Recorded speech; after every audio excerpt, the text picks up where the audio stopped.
Hello,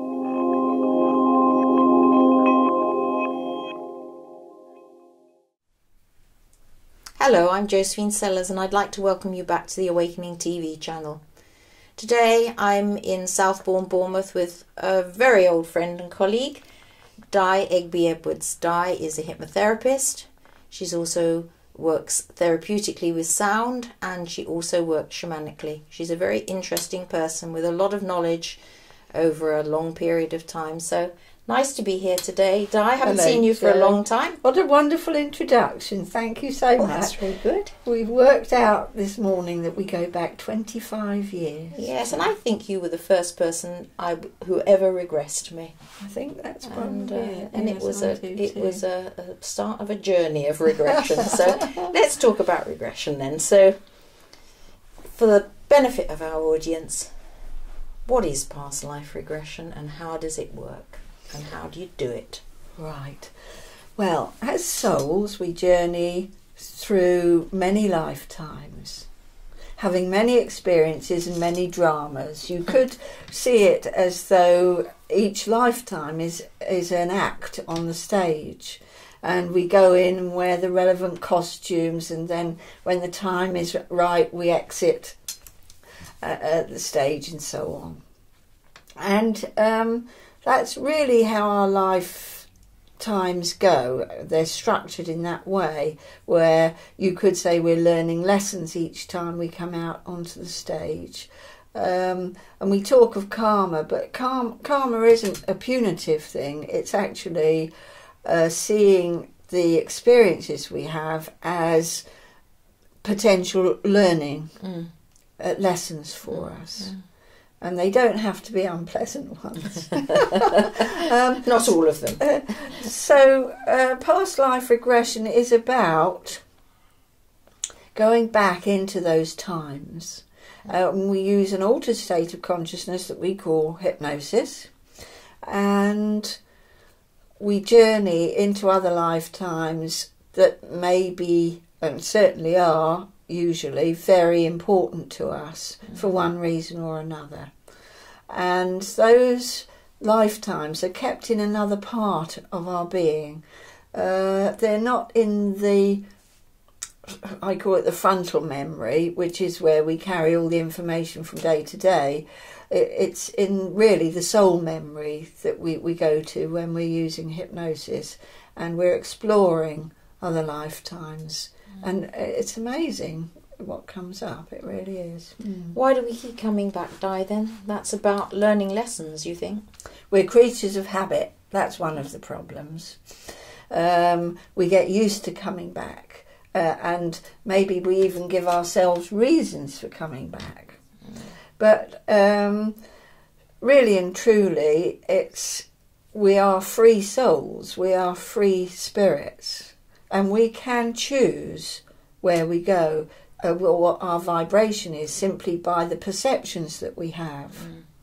So if we are very much focused on being in physical life, then we will find things that we get attached to that are pleasant and unpleasant as well. And so we develop this habit, and we're on the wheel of life, as you would say in Buddhist terms. We keep coming back because our vibration doesn't change. Do we make a pre-birth choice then? Do you feel? Certainly, yes. Yes, and it's all about resonance, really. Like attracting like. So although we may have similar problems, for instance, to the parents that we come to, and we say, oh, well, it's all genetic. Well, that's not necessarily the case, because in resonance, where like attracts like, we're being pulled into certain environments that are appropriate to our soul journey. Yes. Can we ultimately, or do you think that the aim ultimately is to escape Earth life? I think ultimately, because our vibration changes, we move up the spiral, so to speak, and we no longer have a need to keep coming back into lifetimes and creating the dramas that we go through. It's all about the rate that at which our soul, or which we're vibrating. Absolutely. And really, if you want to fast track your vibration, you simply focus on unconditional love,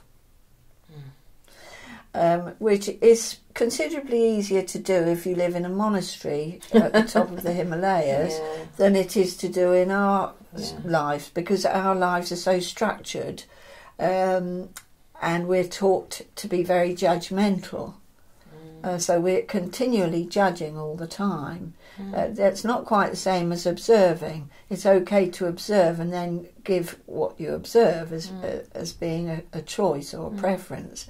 I'm talking about being judgmental in that we seem to be able to have very strong feelings and views about certain things that will inevitably bring us back onto the wheel, because we need to understand that judgment we've just made of a certain people or a certain type, and then we will have to live through that. We give it to ourselves. There's nobody punishing us.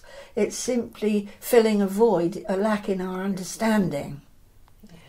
And until that void is filled, then we keep on repeating and coming back again. Staying on the wheel of life. Yeah.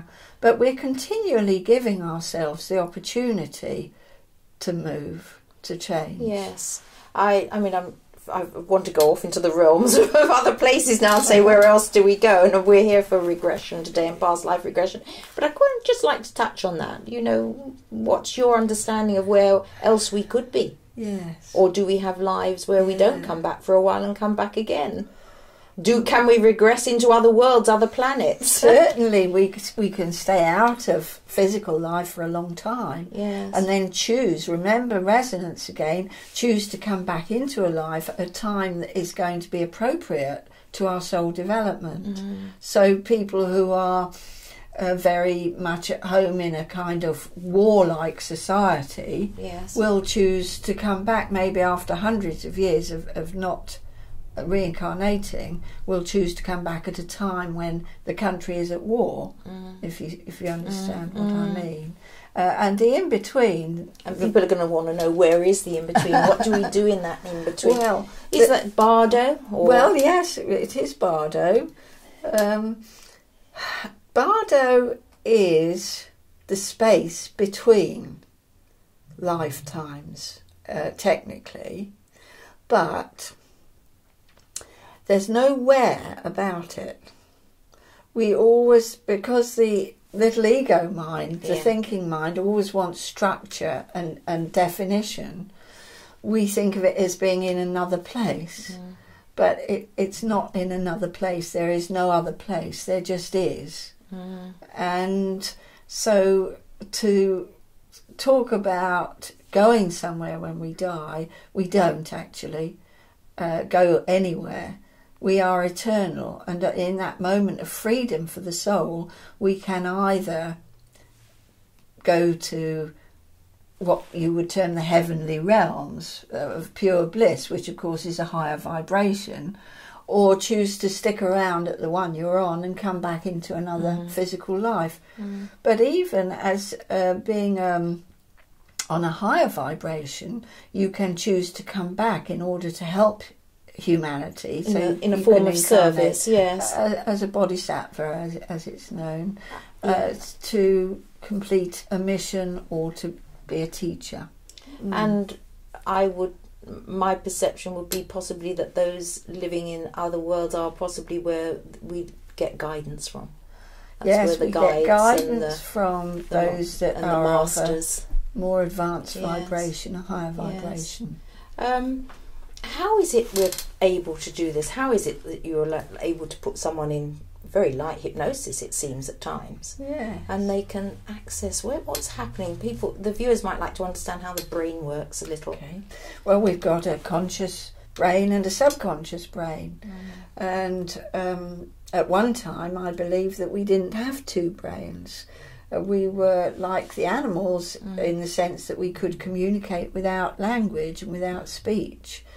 And we had all of the psychic gifts then. But as the brain seemingly seems to have split at some point, which may be, of course, to do with the Genesis story. And then, in a sense, our problems began because we had two minds then. And I'm sure those of your viewers who are of a spiritually awakened ilk will know the feeling of feeling intuitively that something is right and true, and yet the other part of the brain, the thinking mind, says, no way, there's no evidence to prove that, and so on. And so you get the two brains working in opposition to each other a lot of the time. And we do need that critical factor in the thinking mind. It sort of keeps us grounded so we don't actually go off floating off with the fairies in our daily lives, because we are on this earth and we need to feel that. But as far as having past lives, you know, we're going on all the time creating our reality. The way we think today is creating our tomorrow. And certain attachments that we have will be the things that will bring us back. But not only that, when we have a very strong emotional trauma from a lifetime, it may be the death in a lifetime, it may be torture and disembowelment and all of that awful stuff that most of us have had lifetimes through, or trauma within the life that wasn't the death scene, then that emotional block will be enough to pull us back into a lifetime again, because the higher self will say, she's got to get rid of this block. This emotion is no good for her, and she's got to get rid of it. And so we will unconsciously create the very situations that will be able to do that, to release that emotional nub inside us that is causing problems on some level. We all know people who get worked up at seemingly slight things. Well, usually that's to do with the past life. They're carrying some strong feeling, and someone presses their button, and suddenly, you know, all hell is let loose. I do believe that there was a time before organised religion where we had a greater understanding of all life. Yes. Where truly everything was our relation, everything that had form had consciousness. And when we begin to move back to that, as we're doing, many people are working shamanically now, we're going back to seeing the sacredness in our lives and how we're part of that. And it brings a new awareness to us. Because those shamanic cultures, that's how they worked, didn't they? You always worked with all worlds. Yeah.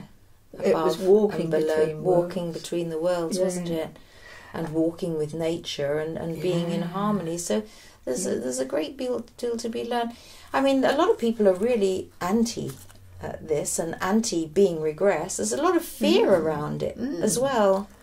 Well, largely, I have to say, brought about by organised religion. Yes, absolutely, Diane. Absolutely. You know, and so we need to start thinking out of the box, as I call it. Yeah. We need to look at the things that we've already made our minds up about and decide whether we actually ever went through a process of making up our mind on that, or whether it was actually imprinted in us from childhood, and say, is this productive? Does this feel real to me? And if it doesn't, be prepared to shove it out and move on.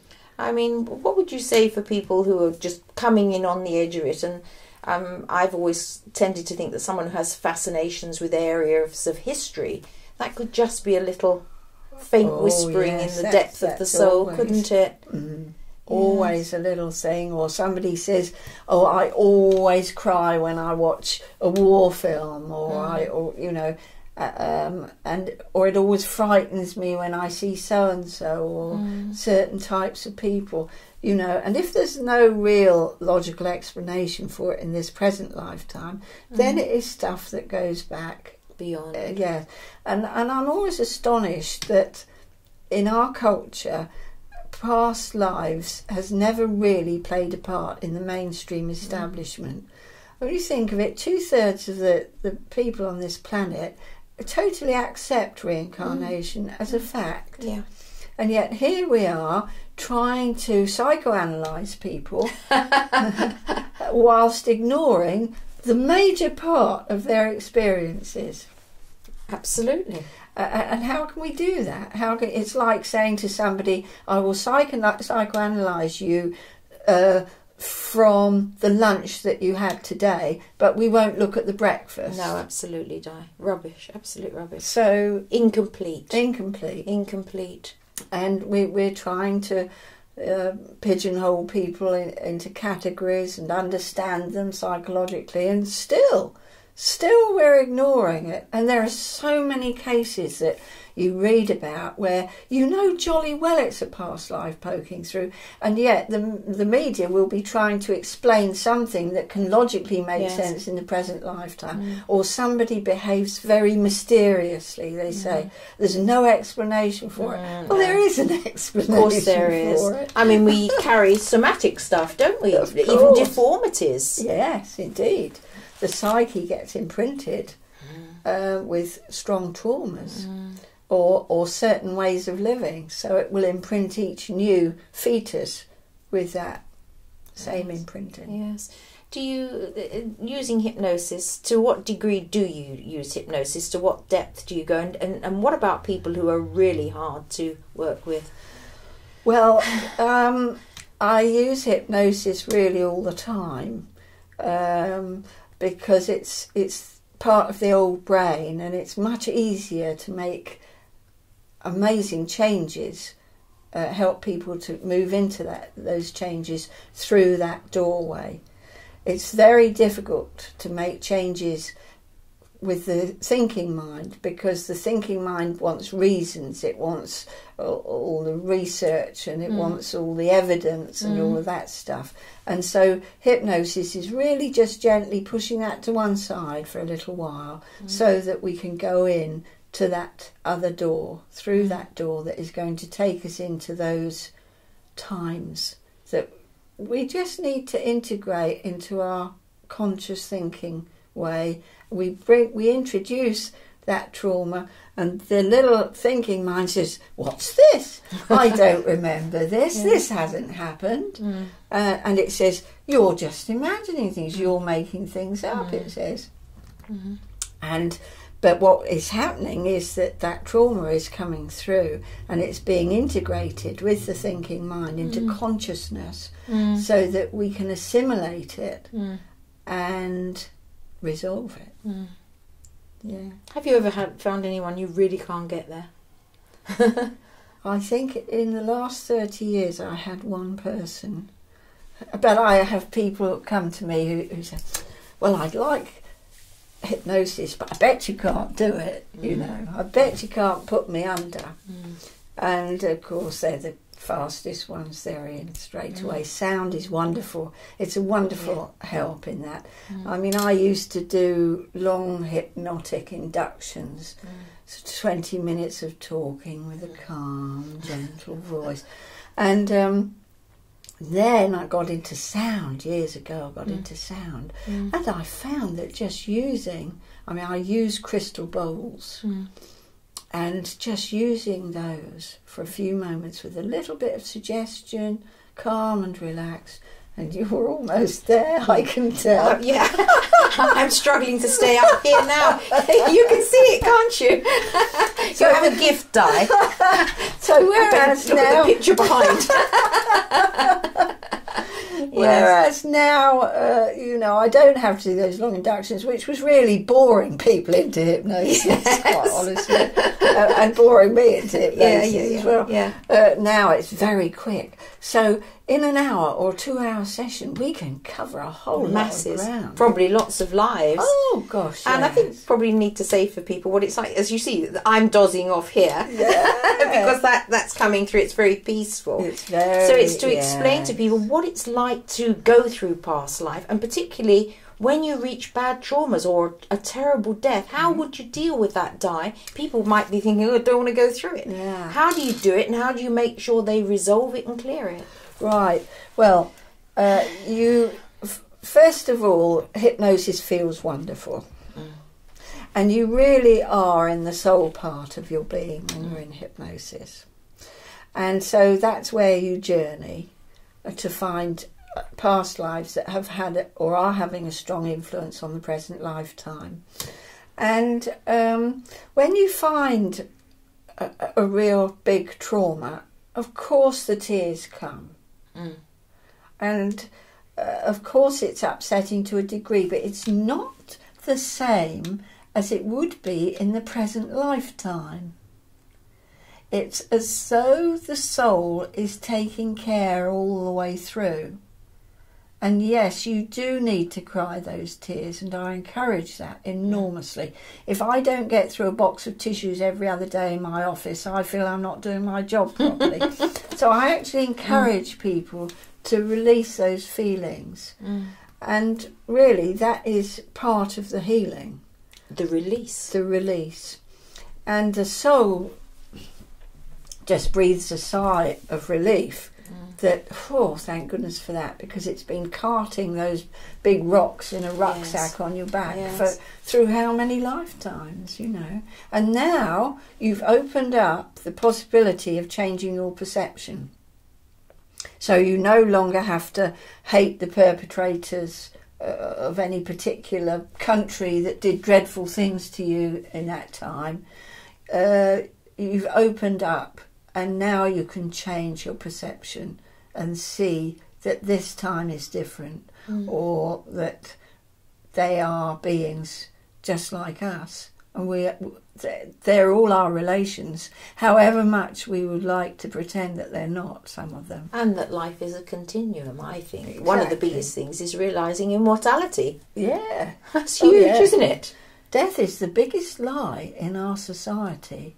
Yes, and there's so much fear and evasion of the subject completely. Exactly.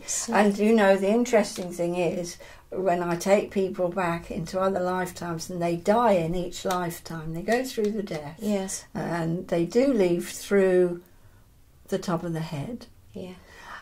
Interestingly, that in Chinese medicine, they call that point there, they call it the gates of heaven. And they find that the release they get on dying is absolutely amazing. It's a wonderful experience. Bliss. Absolute bliss. Absolute bliss. I mean, I remember a man who came to me, he was very upset because he had been diagnosed as having AIDS. And he said, I know I'm going to die sooner than I thought. And he said, I'm really afraid of dying. And he wasn't really involved in the spiritual things that we're all involved in yet. He hadn't awakened to that. And so we worked together a few times. He was a lovely man. And at the end of our working together, he said, do you know, he said, I can't wait. It's going to be wonderful. And I said, do you think that you could give a talk about that? Absolutely. He said, I certainly could. Yes. So he gave a talk, had a lovely big audience, and at the end, as he coming down off the stage, he tripped, and half a dozen people in the front row ran forward to hold him, to save him from falling. And he said the most wonderful thing was, he told me afterwards, the most wonderful thing was that I felt untouchable because I'd got AIDS, and yet here were all these people coming to help me and stop me from falling. Beautiful. But he'd also given them safety or reassurance. Yeah. So death is the most amazing experience. I'm not suggesting that we all do it quicker than we need to, because we've all got processes that we need to go through on this level.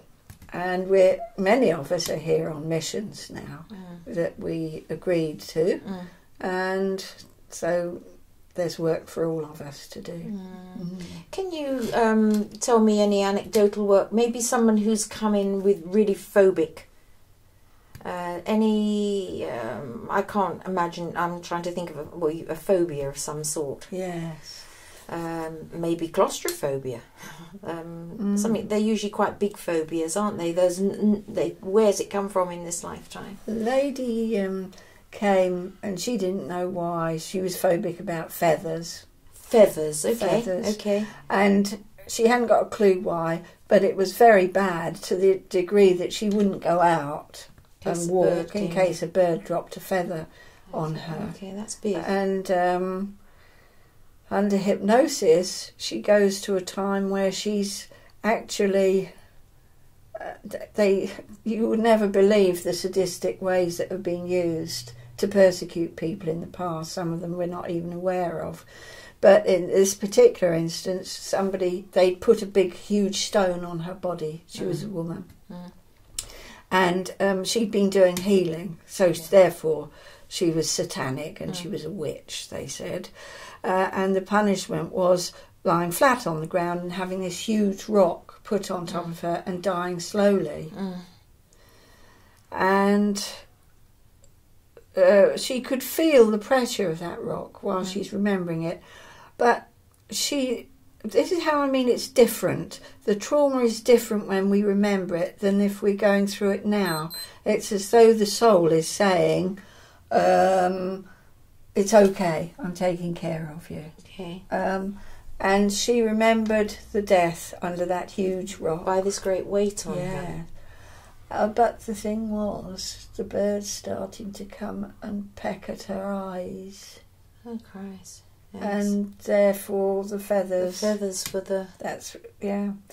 And so, eventually she died in that lifetime and so on. But, you see, you could say that the psyche made it possible for her to revisit that memory simply by making her phobic in this lifetime of feathers. So the phobia is an opening, a doorway. The phobia itself opens the doorway to the whole truth. Yeah, and then knowing the whole truth and assimilating that, wow, it's such an amazing sense of, like being able to breathe for the first time. Freedom. So releasing it gives freedom in this lifetime, and obviously an advancement and a lesson learned and one less to bring back. That's right.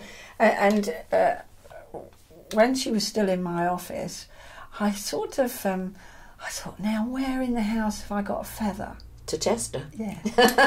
So I remembered that I'd got one somewhere. So I said, won't leave. I'm just going to leave it for a few moments. I went off and got a feather. I brought it back, put it on my desk. I said, you don't have to touch that. No. But just look at it. Tell me how you feel. Well, she said, I'm surprised because I don't feel so bad about it now. And so I said, do you think you could touch it? She said, I don't know. Maybe with one finger I could touch it. I said, okay, do that. She did it. And the next thing is she picks up the feather. There, she says, I've got it now. I've done it. Strokes the feather like this and even puts it to her face. Wonderful. Absolutely. And really, that's the sort of release we're looking for of past life regression. Do you sometimes think, I've known a few people, particularly a friend of mine who all her life had the feeling she was going to develop this horrific illness. Become what we think, don't we? She actually did and died. She did and died. Oh. It's very sad to see it happen and to know that ever since I'd known her, since she was this high, that was her biggest fear, and that's what took her out. Yeah. Do you think that's got its links to past? It's almost certain that she's done it before. With the same condition or something similar, or maybe an injury of that part of the body. It's almost certain, yeah. but as you say, we go on creating these things. Yes. We go on creating the experience for ourselves. Yes. Because that's going to be a doorway to a change. Absolutely. But of course, if you die with it, it's not as useful as... So maybe we can sometimes look at ailments and the area of the body they touch as to an Achilles heel that might be maybe an injury from the past. Exactly. But it's there talking to us. There's a wonderful book called The Healing Power of Illness. Okay. And it really does just that. It helps you to understand that there is meaning and purpose in this illness that you've created for yourself. And I say that, and I know that I will be very unpopular saying that, but we do actually create everything that is in our lives. We remain blind to things that are not in our spectrum. And that's just lack of knowledge, isn't it? Yeah, but it's not necessary for us at this time. You know, it's not necessary for me to have a bad experience skiing down the Alps somewhere. So therefore, that doesn't exist in my world. No. So it couldn't be used as an opening for me. No, so maybe we need to look to our resistances.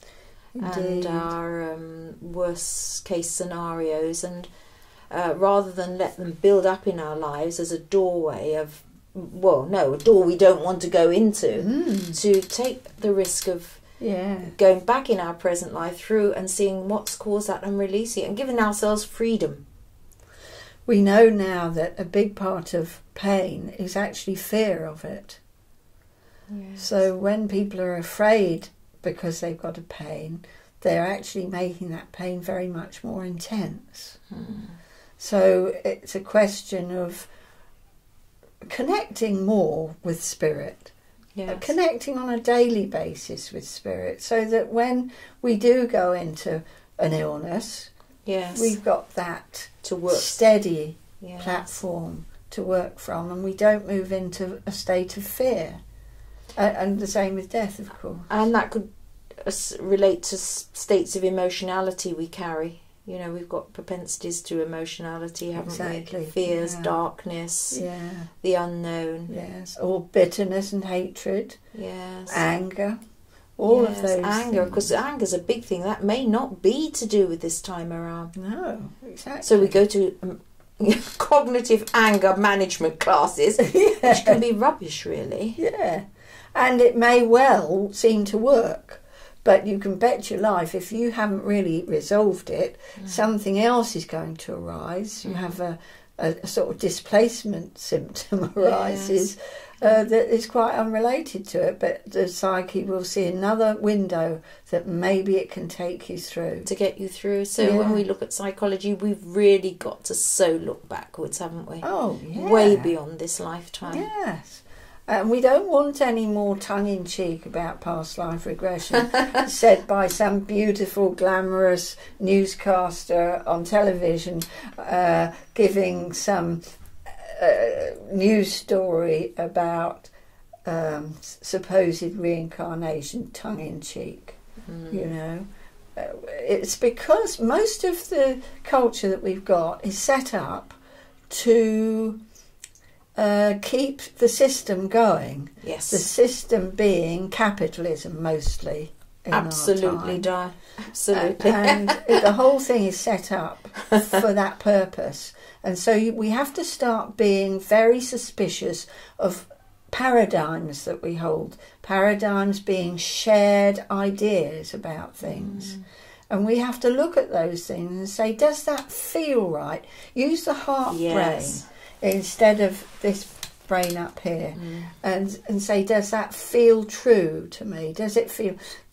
could we use that for the benefit of everybody? And if we can't, forget it and get out of it. Have the courage to be a Daniel, in other words, and, you know, row your own boat. Well, we're old enough to speak out these days. We can't be stoned, can we, Di? Well, I don't know. That's I actually have a close school friend who still regards me as a heretic. I'm sure. And it's quite sad. It's sad, and it's also quite hurtful. Yeah. And I suppose in a way we do get ostracised and marginalised and out on a limb, but never mind. I remember going to a coffee morning years ago, and a dear little old lady there sat talking with me, and she said, "Do you go to church?" I said, "Well, no, I don't actually." And she said, you Church of England? I said, well, actually, my interests really are more towards Buddhism. Mm. Oh, she said, Buddhism.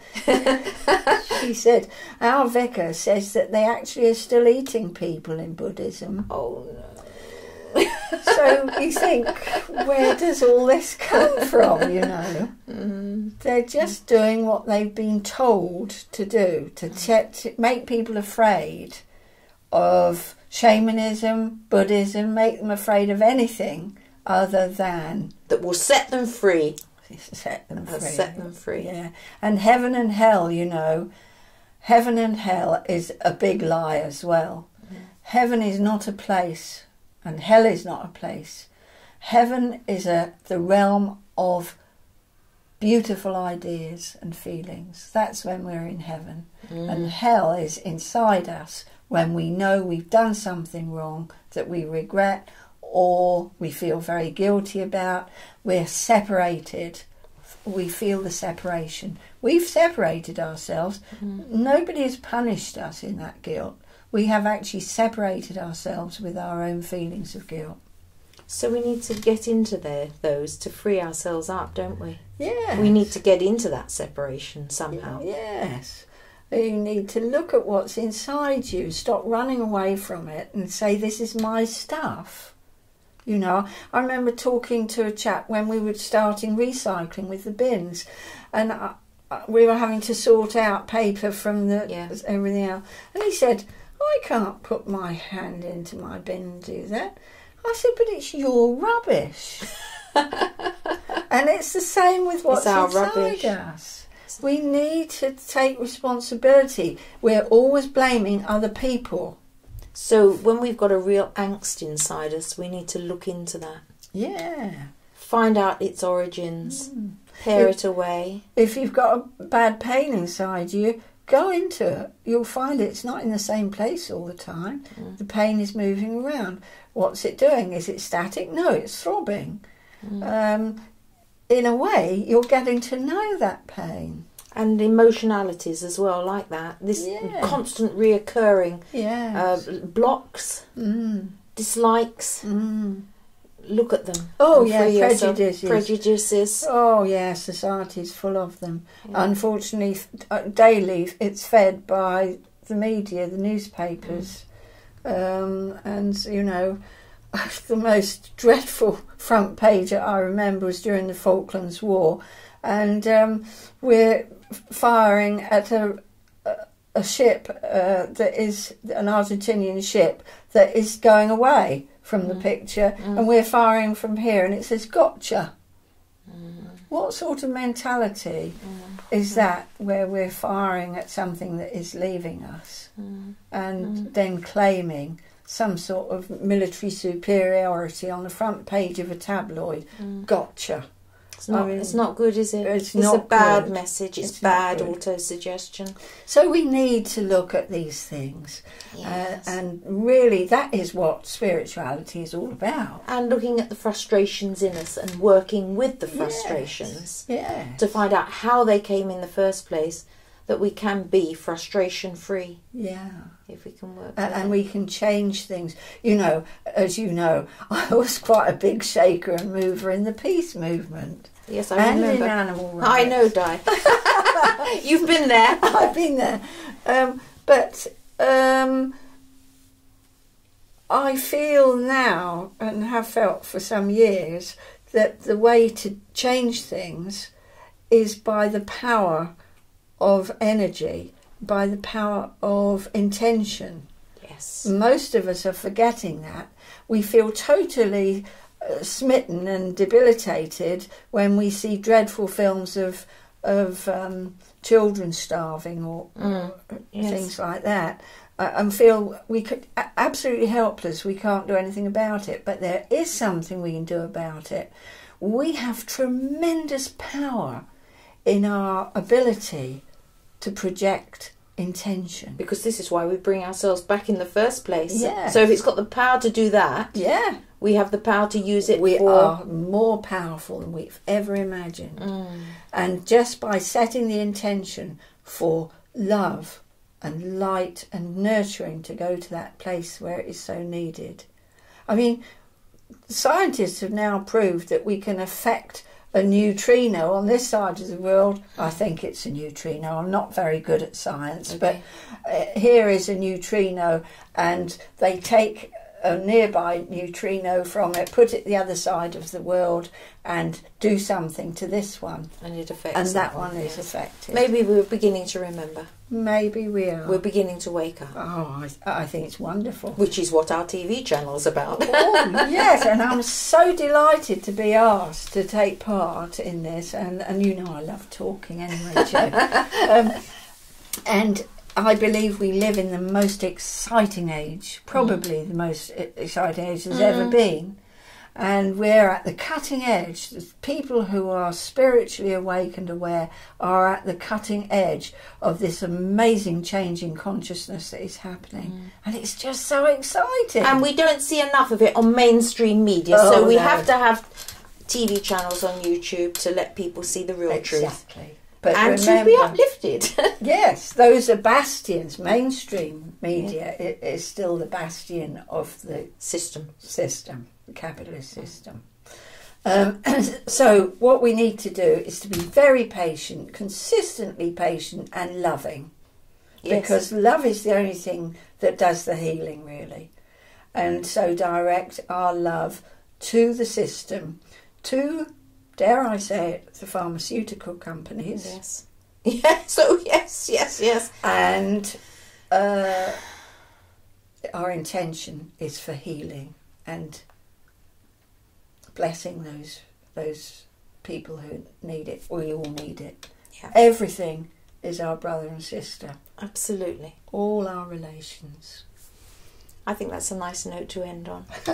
Thank you, Diane. I hope people are encouraged and enthused to consider looking into regression, particularly for physical, emotional, mental blocks that they've carried through their life, or they feel they can't get beyond, or it frustrates them. Exactly. And for the spiritual work that they're here for in this lifetime, it's important, it's vital that we clear out the garbage. Not to chuck it away in that sense, but to integrate it and heal it. Wonderful. We'll end on that note, I think, Di. Thank you, Jo. Thank you, Di. Had a wonderful morning. Thank you so much. Okay.